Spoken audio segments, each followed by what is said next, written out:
My dear students, welcome back to our channel. Students, in this video I am explaining Bachelor of Education, 3rd semester. Subject Whole Child Development Education. Important short and long questions and answers. Let's start quick revision. First important short question is 1. Explain the role of early childhood brain development in shaping a child's future success. Early childhood brain development plays a key role in shaping a child's future success. The brain grows and forms important connections during the first few years of life, which help a child learn, think, and feel. For example, when a child listens to stories, interacts with parents, or plays with toys, the brain creates new pathways. These activities help in building skills like problem solving, language, and social behavior. Let's say a child who regularly speaks to their parents or learns new words will have a better vocabulary and communication skills later on. This makes it easier to do well in school and make friends. On the other hand, if a child doesn't get enough care or learning experiences early on, it may be harder for them to succeed later. In short, what happens in the early years directly affects how well a child will grow, learn, and succeed in life. Next important short question is 2. How can investments in early childhood development lead to a prosperous society? Investing in early childhood development helps build a strong foundation for a prosperous society. When children receive good care, education, and support in their early years, they grow up healthier, smarter, and more successful. For example, a child who learns basic skills like reading, math, and problem solving at an early age will do better in school and eventually in their job. As adults, these children are more likely to contribute to the economy, start businesses, and create new ideas. They also tend to be healthier and make better decisions, which can reduce costs for healthcare and social problems. On the other hand, when we don't invest in early childhood, children may face difficulties that affect their future. This could lead to higher unemployment, poverty, and other challenges. So, investing in young children ensures that the next generation can help build a stronger, healthier, and more successful society for everyone. Next important short question is: define adversity and resilience in the context of child development. Adversity refers to difficult or challenging situations that a child may face, such as poverty, family problems, illness, or natural disasters. These challenges can affect a child's emotional, social, and physical well-being. For example, a child who grows up in a home with constant arguments might struggle with feelings of sadness or anxiety. Resilience, on the other hand, is the ability to bounce back or recover from these difficulties. It means staying strong and positive despite facing hard times. For example, a child who faces challenges at home but continues to do well in school, makes friends, and stays hopeful shows resilience. In child development, adversity can affect a child's growth, but resilience helps them overcome challenges. When children receive support from family, friends, or teachers, they can develop resilience and learn how to cope with tough situations.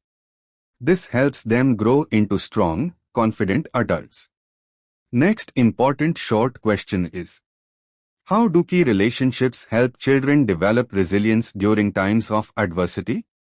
Key relationships, such as those with parents, teachers, and friends, play a big role in helping children develop resilience during tough times. When children face challenges, having supportive people around them gives them strength and confidence. For example, if a child is going through a tough time, like losing a loved one, a caring parent or teacher can provide comfort and help the child talk about their feelings. This emotional support helps the child feel safe and less alone. Friends also play an important role. A good friend can encourage the child, make them feel understood, and even distract them with fun activities. These key relationships teach children that they are not alone in tough times and that they can rely on others for support. This builds their resilience, helping them bounce back from adversity and face future challenges with confidence. Next important short question is: what is the whole child approach to development, and why is it important for vulnerable children? The whole child approach to development focuses on supporting all aspects of a child's growth: physical, emotional, social, and cognitive thinking skills. Instead of just focusing on education or health alone, it recognizes that every part of a child's life is connected and important for their overall well-being. For vulnerable children, this approach is especially important because they may face many challenges like poverty, neglect, or limited access to education. If only one area is supported, like teaching them in school, other important needs may be ignored. For example, a child living in a tribal area might have limited access to health care, which can affect their ability to learn. By focusing on the whole child, programs can ensure they get the right care, support, and education they need to grow in all areas of life. This approach helps vulnerable children build a strong foundation and have a better chance at a successful, healthy future. Next important short question is: explain the role of family, school, and community in a whole child development framework. In a whole child development framework, family, school, and community all play important roles in supporting a child's growth in different areas. Family: the family provides the foundation for a child's emotional and social development. For example, when parents show love, care, and support, children feel safe and valued. This helps them build confidence and trust. Schools focus on cognitive development by providing education and learning opportunities. They teach children how to think, solve problems, and build relationships with others. For instance, a supportive teacher can encourage a child to keep trying even when faced with challenges, helping them grow academically. Community: the community offers social and cultural support. It provides opportunities for children to engage with others, learn from different experiences, and be part of group activities. For example, community centers or local leaders can guide children in developing good habits, healthy lifestyles, and leadership skills. Together, these three areas help children grow into well-rounded, confident, and capable individuals. Next important long questions. First important long question is: discuss the significance of early childhood development in laying the foundation for lifelong learning and health. Include how brain development during the first 5 years impacts a child's future outcomes. Early childhood development is very important because it lays the foundation for lifelong learning and health. The first 5 years of a child's life are the most critical for brain development. During this time, the brain is growing rapidly, and the experiences children have directly affect how their brain develops. When children are given opportunities to learn, explore, and interact with others in their early years, their brains build strong connections. For example, if a child plays with blocks, listens to stories, or solves simple puzzles, their brain learns to think, solve problems, and understand language. These early experiences help children develop the skills they need to succeed in school and life. In terms of health, Early childhood is also a time when children learn habits that can last a lifetime. Children who are encouraged to eat healthy foods, stay active, and get enough sleep in their early years are more likely to continue these habits as they grow older. This can lead to better physical and mental health throughout life. On the other hand, if children do not have the right support in these early years, their brain development may not be as strong. For example, children who do not get enough care or emotional support may struggle with learning, have trouble making friends, or face health problems in the future. This shows how important the early years are for setting the stage for success in school, health, and life. In summary, brain development in the first 5 years is crucial because it impacts a child's ability to learn, succeed, and stay healthy. When children are supported during this critical period, they are more likely to grow into adults who contribute positively to society, have good health, and achieve their goals. Investing in early childhood development is an investment in a child's future and the future of society as a whole. Next important long question is: compare and contrast the different stages of development between early childhood and adolescence. How does each stage prepare individuals for the next phase of life, and what are the challenges that arise in each period? Early childhood and adolescence are two very important stages of development, but they are quite different. Both stages play a key role in preparing individuals for the next phase of life. Let's compare and contrast these two stages and look at the challenges they bring. Early childhood, 0 to 6 years. In early childhood, the focus is on basic skills like walking, talking, and learning to interact with others.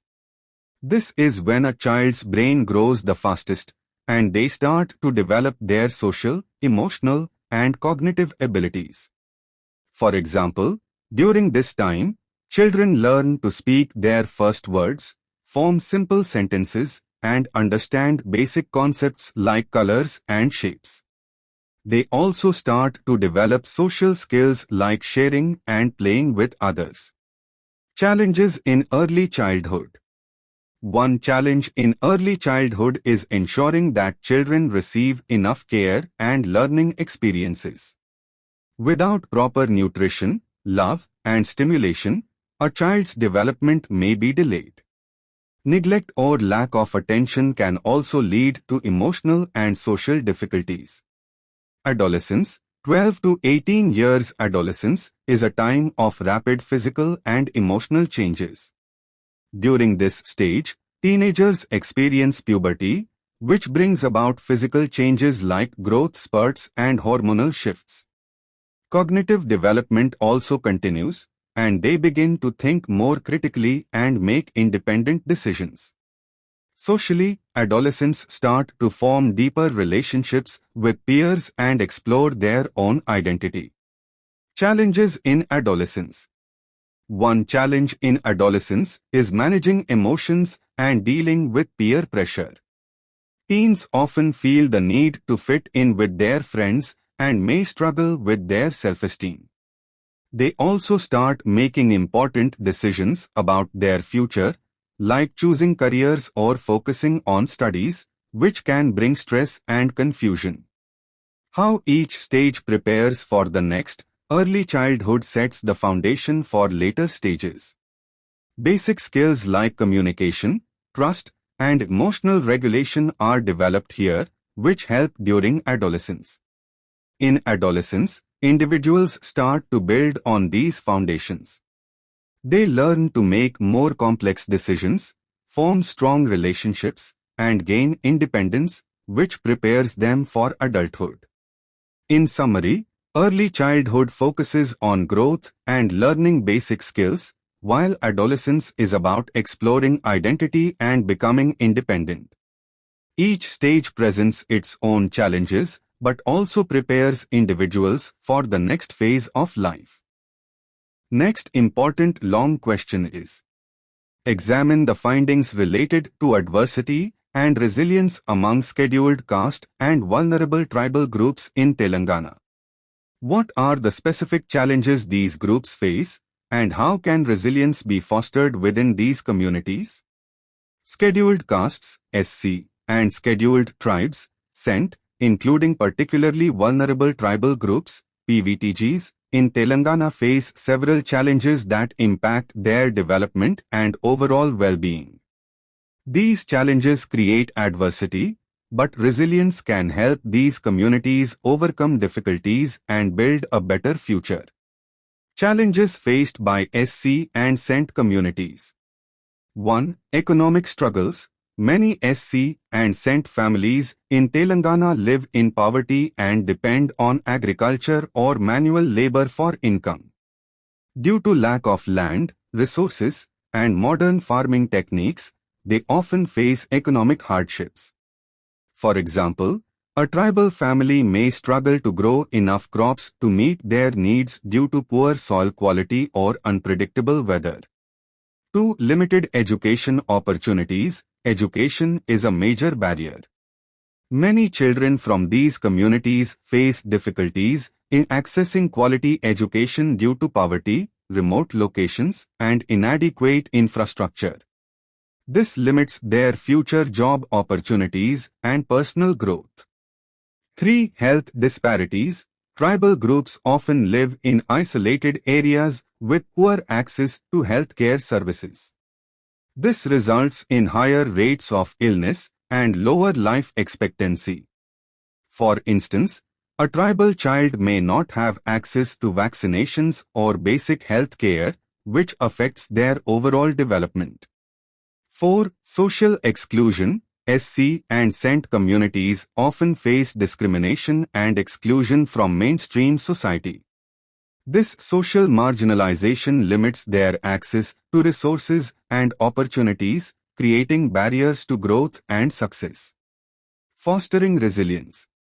1. Education support. Building more schools and vocational training centers in tribal areas can provide quality education and skill development.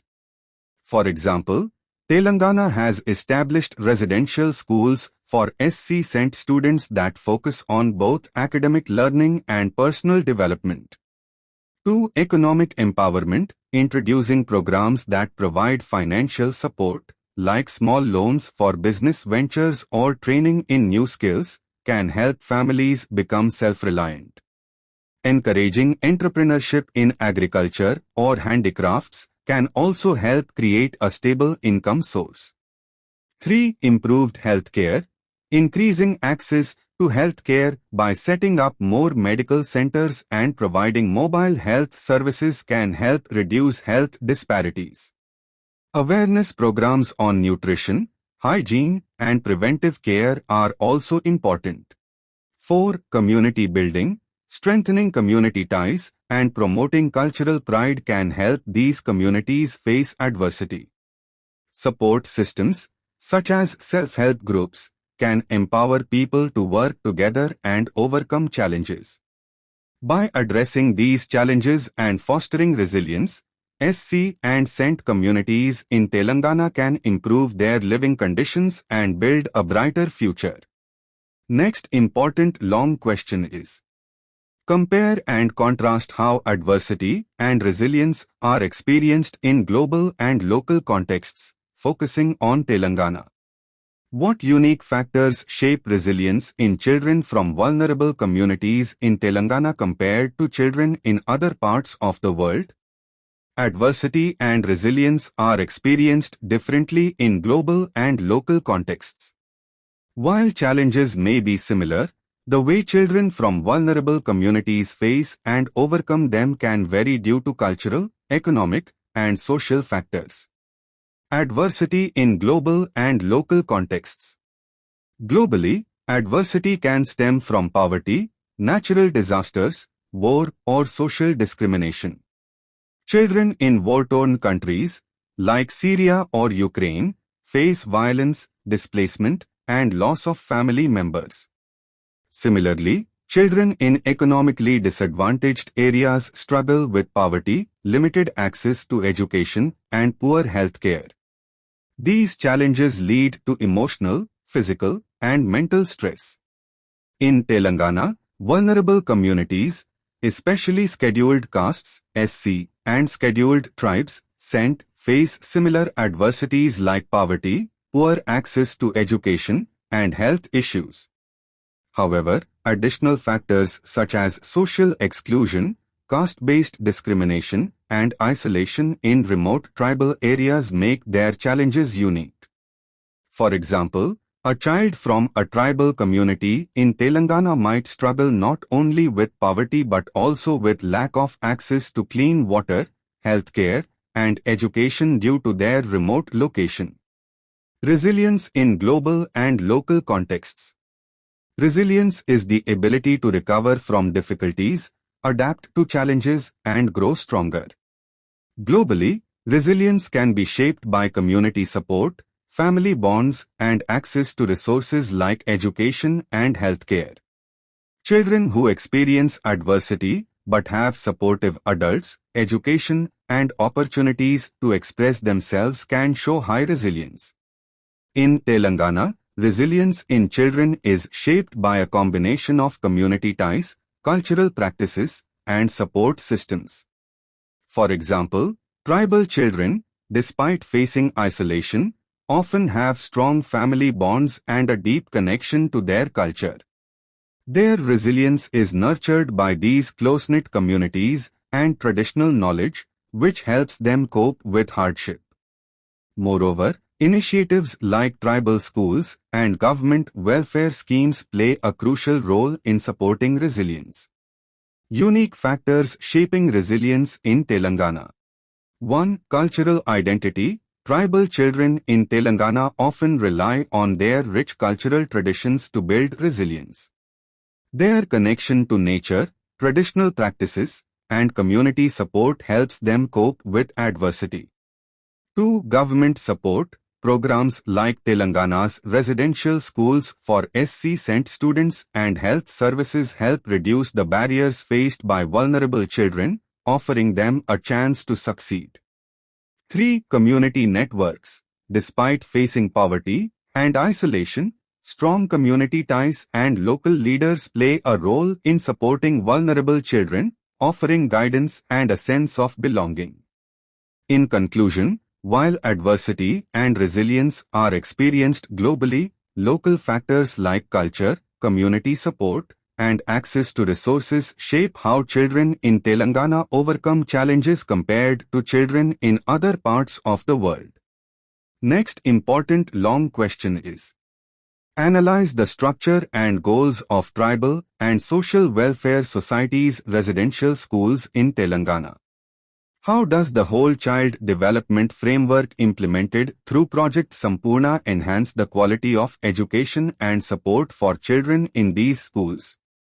In Telangana, tribal and social welfare societies' residential schools aim to provide quality education and support to children from marginalized communities, including scheduled tribes, SENT, and scheduled castes, SC. These schools focus on offering a safe, supportive, and comprehensive learning environment, ensuring that children have access to education, healthcare, and emotional support, helping them succeed academically and socially. Structure and goals. The residential schools are designed to provide a holistic education to children from economically backward and vulnerable backgrounds. They offer free education, accommodation, food, and health care. These schools are located in various regions of Telangana to ensure that children from remote areas have access to education. The main goals are: 1. Quality education, to provide standard academic education along with skill-building opportunities. 2. Personal development, to ensure the emotional, physical, and social development of children. 3. Cultural preservation, to help tribal children stay connected with their roots while embracing mainstream education. 4. Welfare support, to ensure overall well-being through healthcare, nutrition, and counseling. Project Sampurna and the Whole Child Development Framework. Project Sampurna is an initiative aimed at enhancing the overall quality of education in these schools by applying the Whole Child Development Framework. This framework looks at children's growth from all angles: physical, emotional, social, and academic. Here's how it benefits students. 1. Comprehensive learning environment. Project Sampurna ensures that children receive not only academic lessons but also life skills training. For example, children are encouraged to develop hobbies, engage in sports, and learn problem-solving skills. This balanced approach helps them grow in many areas. 2. Emotional and psychological support. The project provides counseling services to help children deal with any emotional challenges they face, such as homesickness or stress. Teachers and counselors work together to create a supportive atmosphere where children feel valued and safe. 3. Health and nutrition. Along with education, the project focuses on providing proper nutrition and health care, ensuring that children are physically healthy and able to focus on their studies. For example, regular health checkups and nutritious meals are provided to keep children in good health. 4. Cultural integration. While ensuring access to modern education, the program also encourages children to stay connected to their cultural heritage. This helps build confidence and a sense of identity, especially for tribal children. In conclusion, Project Sampurna, through its focus on the Whole Child Development Framework, enhances the quality of education by addressing all aspects of a child's growth. This holistic approach helps children from vulnerable communities in Telangana develop into well-rounded individuals, equipped with the skills and support they need for a successful future. Next important long question is: practical measurement is crucial for assessing the impact of development programs. Discuss several evaluation methods and tools that can be used to measure the effectiveness of whole child development programs in low-resource and fragile contexts. How do these tools help improve program learning and outcomes? Measuring the impact of development programs, especially those focused on whole child development, is crucial for understanding their effectiveness and improving future outcomes. In low-resource and fragile contexts, it is important to use practical and cost-effective evaluation methods to assess the impact of these programs. Evaluation methods and tools. 1. Surveys and questionnaires. Surveys and questionnaires can be used to gather feedback from parents, teachers, and students about their experiences with the program. For example, asking teachers if children are more engaged in learning or if parents see improvements in their children's behavior or health can provide valuable insights. These tools are easy to administer and can be distributed in areas with limited resources. 2. Focus group discussions. FGD's focus group discussions involve gathering a small group of parents, teachers, or children to discuss their experiences and opinions about the program. This method helps in understanding the context and the reasons behind certain outcomes. For example, if a school introduces a new health initiative, a discussion can provide detailed information about its impact on children's health. 3. Observation. Direct observation allows evaluators to assess changes in children's behavior, social interactions, and engagement in learning activities. For example, an evaluator might observe how children interact with their peers in a classroom, or how actively they participate in sports and other extracurricular activities. Observation helps provide a real-time view of a child's development. 4. Standardized assessments. These are formal tools, like tests or evaluations, that measure children's cognitive development, such as literacy or numeracy skills. In low-resource settings, simple and affordable tests can be used to assess whether academic goals are being met. For example, testing the reading ability of children before and after a program can show improvements. 5. Health and nutritional indicators. Evaluating the health and nutritional status of children before and after a program can provide insights into its effectiveness. Monitoring children's growth, vaccination rates, and overall health can help assess whether the program is improving their well-being. How these tools help improve program learning and outcomes. These evaluation tools help identify strengths and weaknesses in a program. For example, if surveys show that children are improving academically but facing health issues, the program may need to focus more on nutrition or healthcare. Feedback from focus group discussions helps in adjusting the program to better meet the needs of the community. Observation helps teachers and staff identify behavioral changes and tailor their support accordingly. In conclusion, using a combination of these evaluation methods in low-resource settings helps track progress, identify gaps, and improve future interventions.